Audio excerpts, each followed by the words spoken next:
Hey, what's up everybody? Today I'm going to be talking with Amanda Thebe, who is as fit as they come. She's a personal trainer and has been for over 20 years, and she contracted COVID-19, and she's on week 14 and counting. It is insane. With the rise and continuous spike of COVID cases in the US, I thought it would be a great idea to talk with her about her experience, how she's been treating at home, so it can give you some inspiration and some insight on how you can relieve some of your symptoms and find some comfort in her experience.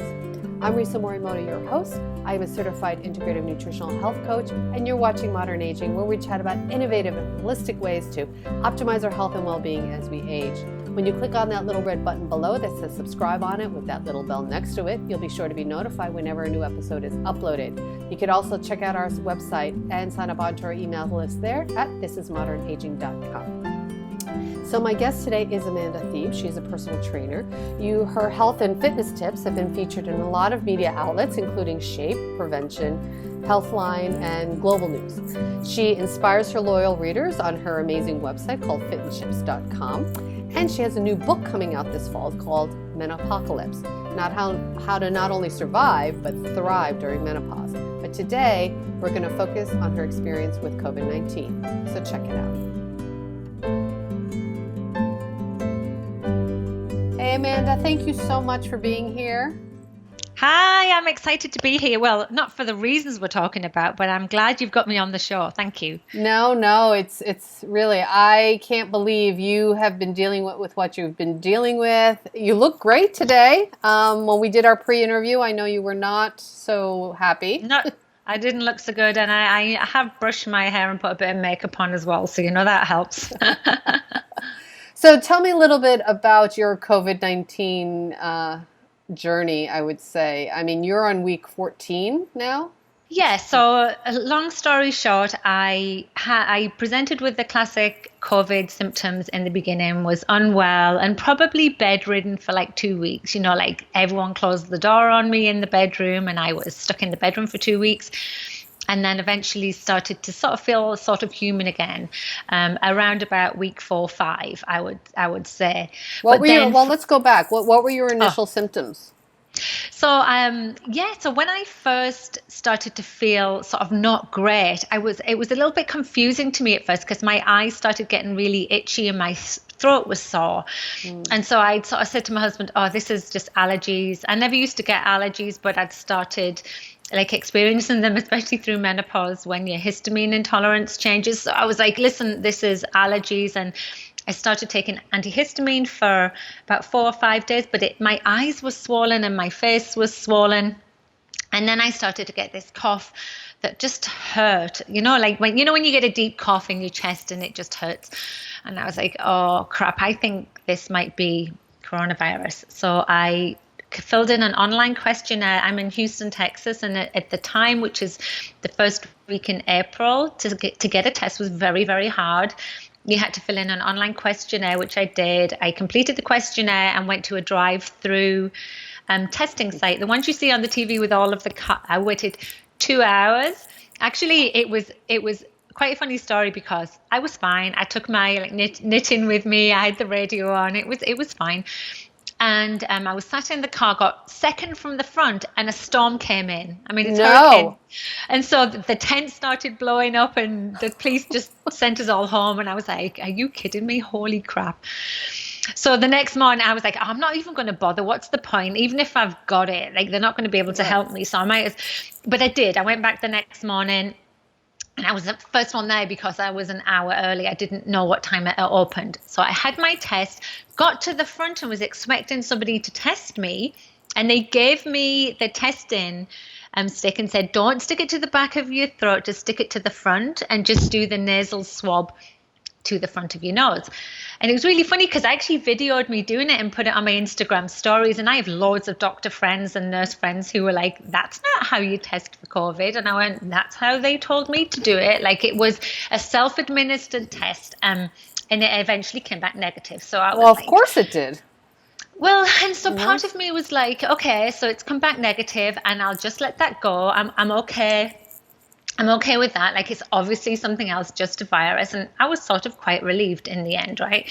So by This is This is 3? week 3, yeah. Week 2, 3, I started to feel like just a little bit sicker. It just wasn't getting any better, right? And so basically I phoned up my doctor. I was video conference at the time. He was on holiday, so I spoke to a nurse practitioner, and he said, listen, I'm not like poo-pooing the test completely, but I don't think you can rely on them completely. I'd like you to go to an urgent care clinic, get a chest x-ray, rule out pneumonia, because by this time I was in bed really not feeling very well. So I went to an urgent care who refused to let me in the door. They were like, we think you've probably got COVID. We can't test you here. We don't want you to come in. And I was like on the phone to them saying, but I'm not well, and I think I might have a chest infection. I need to be tested. My doctor can't test me. I'm not going back to the drive-through if they're going to just give me a self-administered one. I was sort of feeling a bit frustrated with the lack of availability. So I then eventually persuaded the doctor to let me in. They literally shoveled me in through a side door. They were all in like PPE. They were okay seeing me. They didn't want me in the waiting room. So they were just being cautious. They ruled out mono. They ruled out, which is an important point. I want you to remember that. They ruled out that I had mono. They ruled out the flu A, flu B, and they did a chest x-ray, which was clear. But I had a temperature. My oxygen levels were a little low. They weren't like really low, but they were in the low 90s. And then they looked down my throat and they were like, it's red raw. Listen, as far as we're concerned, we're going to say you've got COVID. We can't test you for it. Please go home and quarantine. And if your breathing changes, if you become like labored breathing, please go to an ER. So I go home and I rest for another week and I don't get better. I've got this like low grade fever that's probably in the high 90s. It never got over 100. But I would sweat like crazy and then get freezing cold. It was almost like what I hear women who have hot flashes get. I started having these crazy dreams where I'd wake up 3 or 4 times a night and feeling like I had somebody crushing my chest and I couldn't catch my breath. Oh, it's terrible. And I imagine there was like an element of anxiety in that too. And then at the same time, both of my children started getting really bad gastrointestinal problems, really bad diarrhea.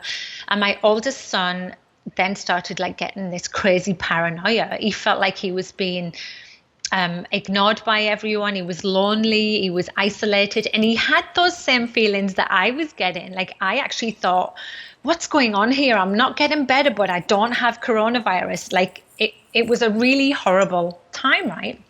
So what were you actually doing to treat? Were you taking any kind of like Tylenol? Were you eating a lot of soups? Well, and all that like, was there anything that you were doing to help any of the symptoms? I was like trying to do everything. My appetite wasn't great, so actually eating was difficult, but I just wanted soup, like you said, miso soup and like homemade soups and stuff. And at this time I was sort of in bed and I wasn't doing very well, and I was just drinking lots of tea and herbal teas and just something that just it was really soothing.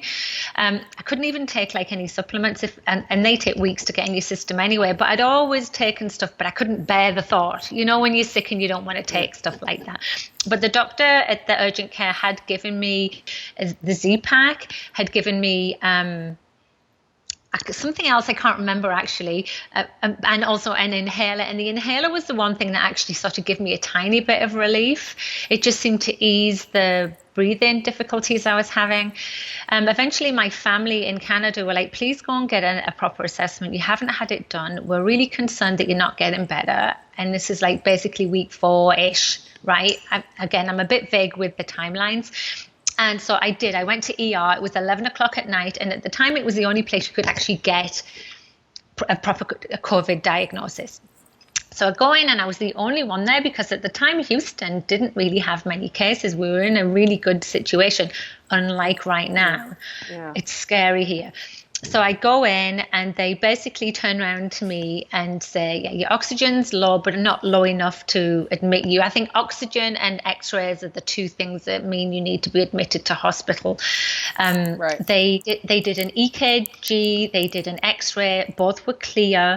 And so at the end of my time there, I was there about an hour getting tests done. They basically said, listen, go home and quarantine for 2 weeks. We're going to give you a coronavirus diagnosis. diagnosis, your oxygen's low, you're running a temperature, but there's nothing, we can do for you here. Like, there's no real treatments, right? So, and I said, will you not do a coronavirus test? And this is what I found was very interesting at the time, because I have had so many conversations with people about accuracy of testing. And so remember, it was like midnight by now. And she said, we can do a test for you. It takes 5 hours to turn it around here. So you have to wait here. So I was thinking, oh my God, 5 a.m. Do I want to do this? And she said, and honestly, I need to tell you, we've had cases where people have had 70% oxygen level. They've got COVID clearly in their x-rays. We can see shading, and their tests come back negative. We're just not using tests to diagnose. We're giving a diagnosis based on symptoms.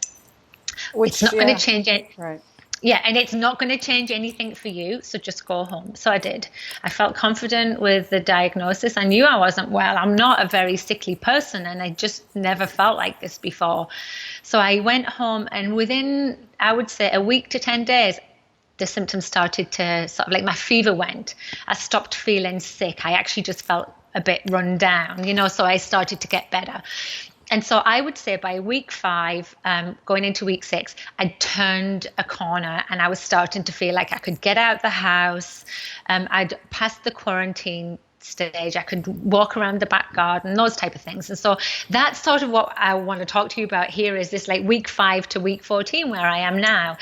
And just the things that I've been experiencing that I thought was just me. So I've been following Chris Cuomo because he was about the same time as me, and I saw the state he was in and thought, well, he's recovered, so I'm fit and healthy. Like, I went into this in a really good position, and I'd also had blood work done that showed like all my health markers were good, my immunity was good.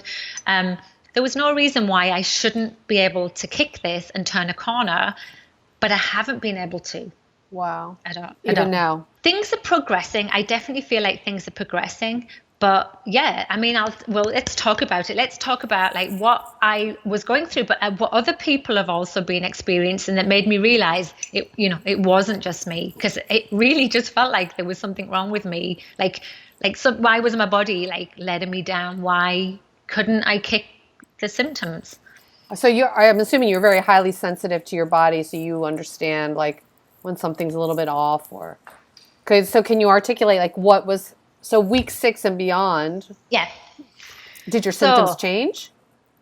So yes, somewhat, right? So it's really difficult for me to be super precise, but yes, I do feel like I have a really good handle on my body, right? I mean, I've been in the health and wellness industry for decades, and I do feel as though I'm pretty in tune to things, and I'm very good at like listening and responding to my body. But I'm like, obviously, it's like an N=1 experiment on me, right? But what happened is when I started to feel better, I think I was like getting to the like being about a 7 or an 8 out of 10. I was thinking, okay, there's some residual stuff going on that isn't going. I couldn't put my finger on it, but it was probably more things like real fatigue and a little bit of like still my breathing didn't feel like completely right. But what I started to do is think, well, how can I like aid my recovery? I'd got my appetite back, so I started being really like focused on eating good nutrition and starting to take supplementation again, just anything I could do to help support the recovery. And obviously sleep was a big part of the recovery, and so was movement. And my sleep was off for nearly 3 months. I kept waking up 3 or 4 times a night with these crazy dreams, and it was really insane. So I knew that sleep was an issue, and I knew that was hindering me getting better as well. We understand the power of sleep. But then I thought, well, maybe if I start moving more, I'll get fatigued as well. It'll help me sleep. All of these things were going in my mind. So I started walking, and being the person I am, I'd be like, well, I'm going to do a 2K walk, but then the next day I'd be like, I'll just do a 5K walk. I just was like, it doesn't feel hard doing it. It feels easy. But what was happening is I would do these walks, and then I'd start getting like this really intense pain in my chest.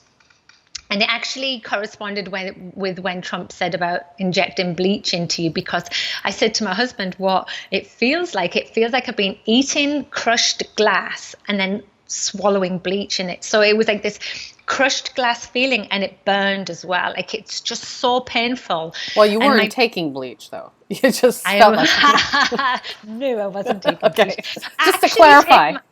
I take my health advice from health professionals and not politicians. Yeah, Probably a good idea. Yeah. good clarification. Yeah, I'm everything. A lot of things I say are tongue in cheek, but for sure. But that's sort of how it felt. It just felt like something was just not recovering, and it was just anything where I exerted myself too much, where it was maybe too hot outside and I felt like I couldn't get my breath, would send me reeling back. So I would make progress, but then I'd get sick enough again that I'd be back in bed.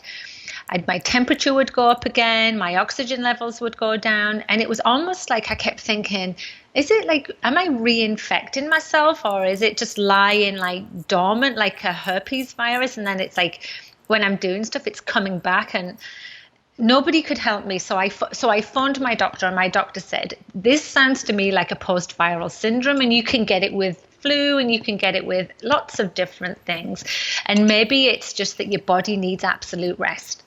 And I was like, but I have to move. Like, it's going to help. Like, I need it for my lungs and my heart. And he was like, yeah, but if you think you can do a 2K walk, do a 1K walk. I want you to just do less than you think is you. And it was really good advice for him. And he believed that this was happening. I then came across a couple of Facebook groups that named themselves long haulers. And it happened because of an article in The Guardian. They'd realized that people in Italy and people in Europe who fell into this mild to moderate symptom category, whether they were tested or not, were having these residual symptoms that were lasting them for 4 to 6 months, right? Well, they think it's going to be 4 to 6 months because we actually haven't had that elapsed period yet. Right. But some people weren't recovering for 100 plus days.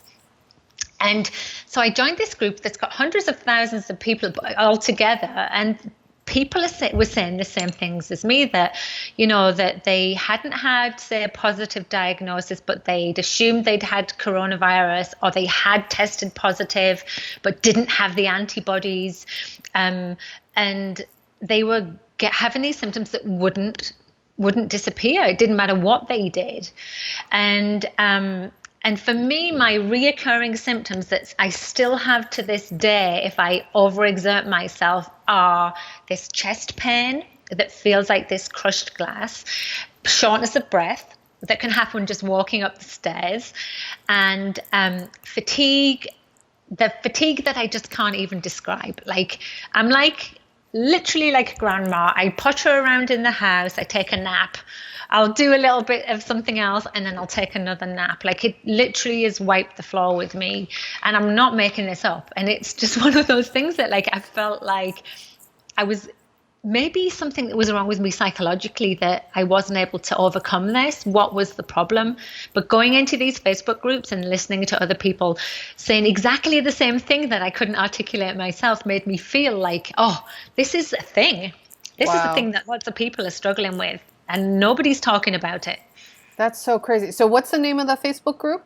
So there's two. There's one that's for 80-day plus people, and so they only want people in there that are people that are struggling, and that I'll give you the names of these afterwards if you want to link to them. It's like the COVID long haulers.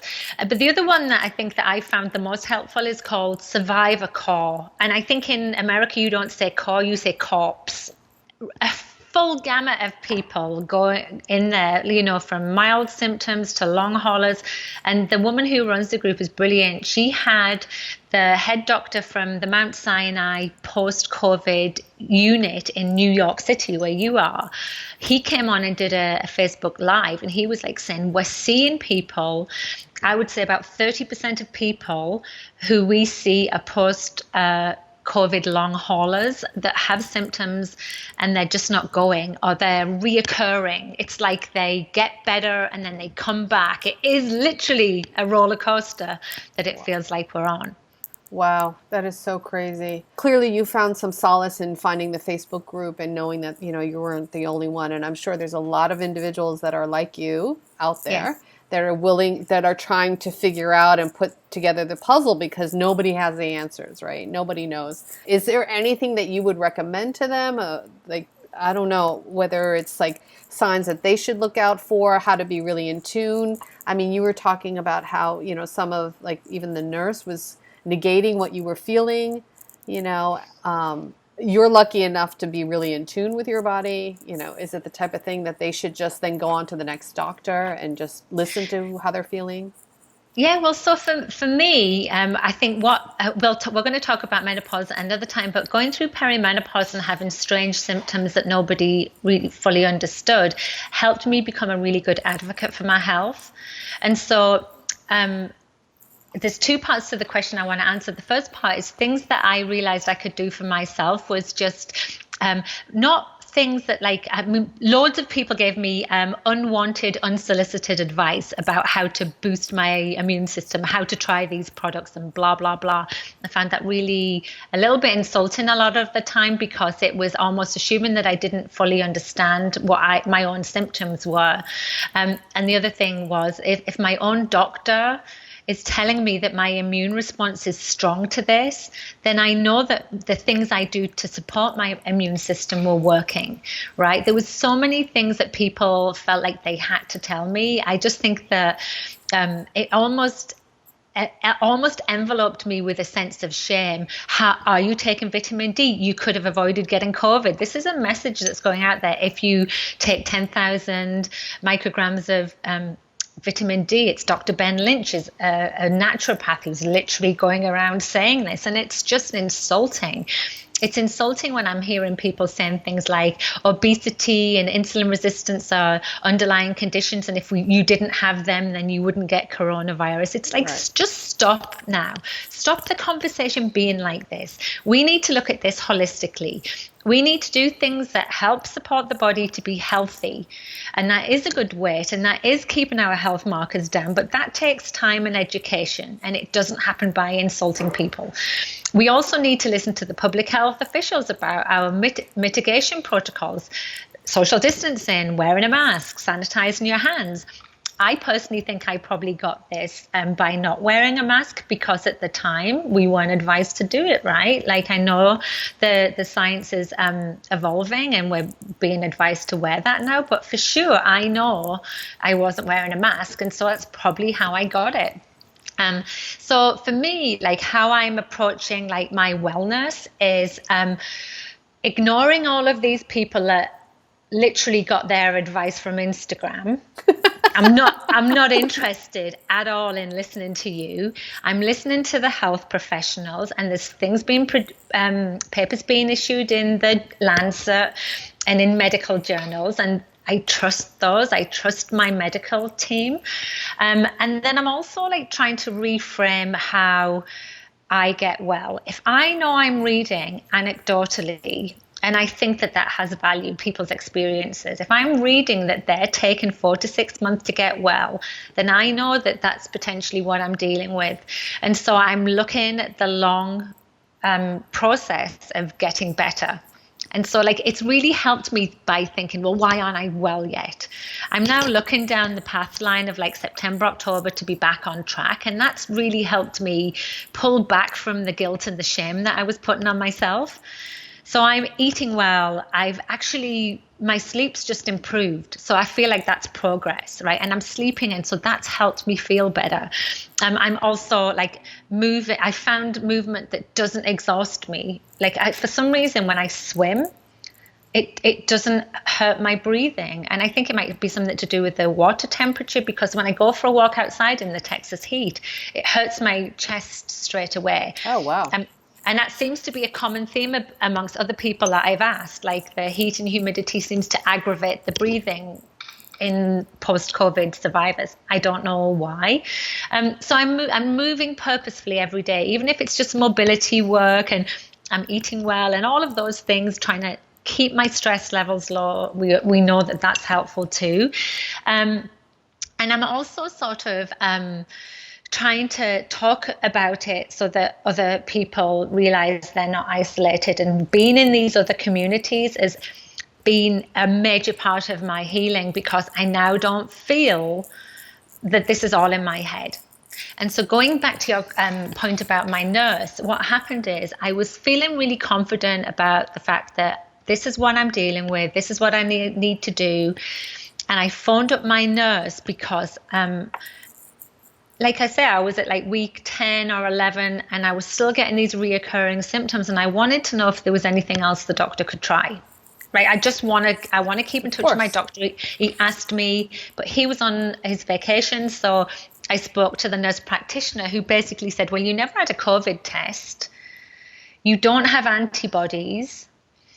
I mean, you look well, you look okay. So yeah, it was probably something else. And I just was furious. She completely gaslighted me. She didn't believe me.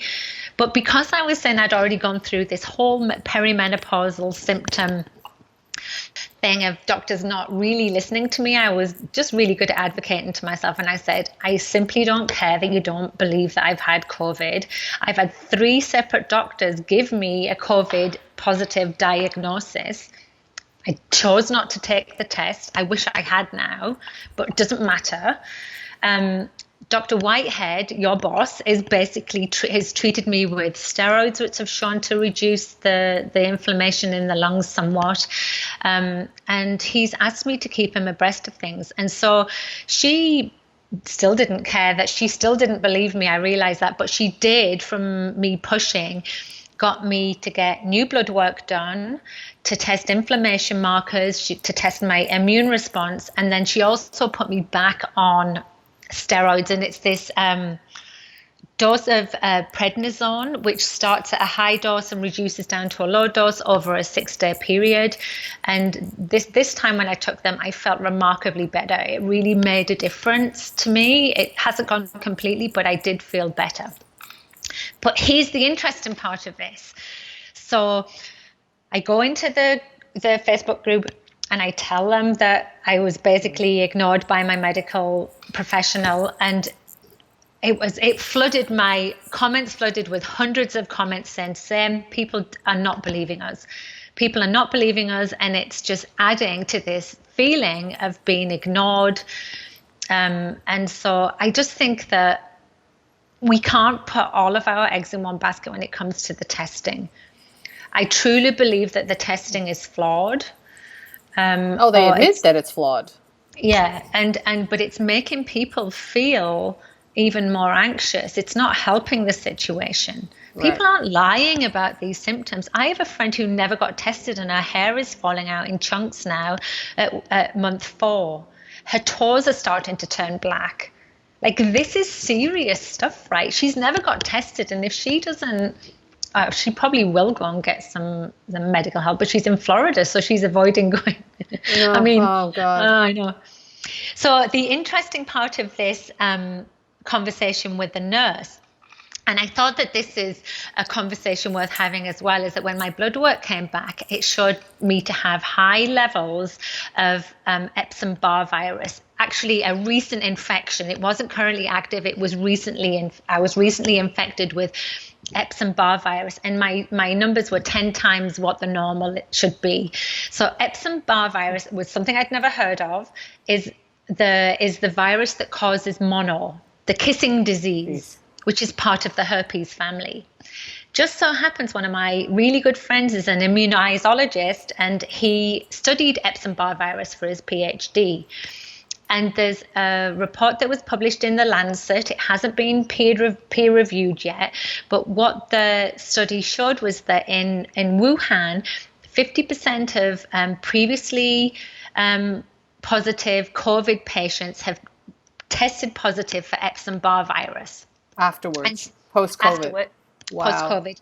And what they think is happening is a virus like Epstein-Barr virus, or mono, if we call it mono, lives latently in the body. It loves to sort of like hide away dormantly, like herpes, like your cold sores. Mm-hmm. I mean, I'm talking like I'm a doctor here, and I'm not. This is what my understanding is, right? And it just waits for the perfect storm. It waits for the perfect moment to reactivate. And coronavirus seems to just really suppress the immune system in such a massive way that the virus goes, yeah, I can come out to play now. And so Epstein-Barr virus reactivated in me, and so Wow.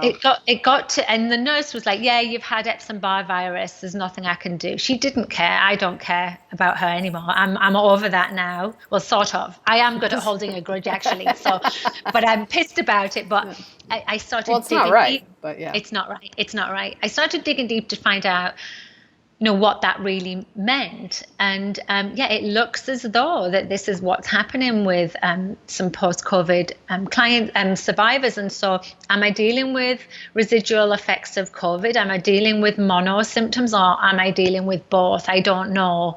But in these survivor groups, it seems to be a common theme that people are testing positive for Epstein-Barr virus. It's just another thing that they're learning, right? So some of the symptoms for Epstein-Barr is the fatigue, right? And loss of appetite. Loss of appetite and fatigue, and that's the only sort of symptoms I sort of like had. But I think like just maybe the reoccurring like overall fatigue might be from the Epstein-Barr. I don't know. I haven't had the conversation with my doctor yet, but it's just so interesting that they're learning. And I've also had really bad GI issues like that I've never had before. They're manageable though.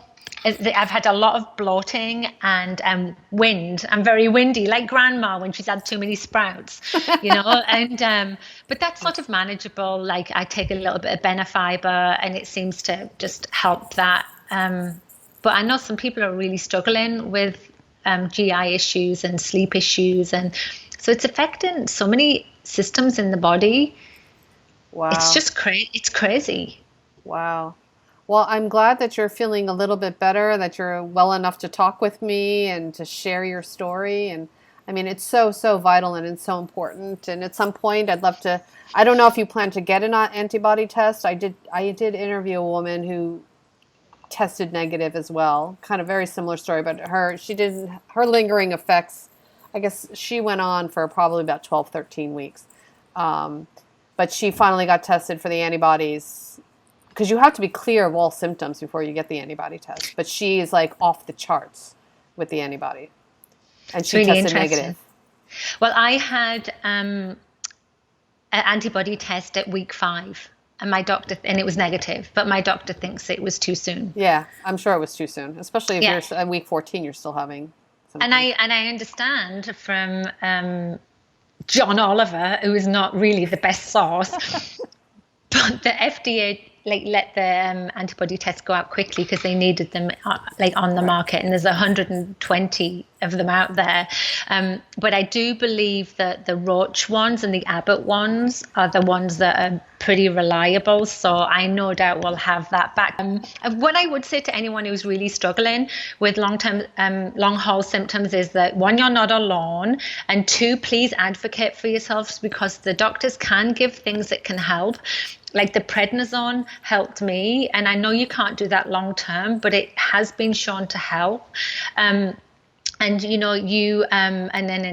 the inhaler helped me as well a little bit, but they're learning all the time. And if your doctor won't help you, then ask for a referral. Like my doctor's going to refer me to a pulmonologist just to make sure that there's no damage. It's the only thing I'm concerned about now, is that something's not going to heal.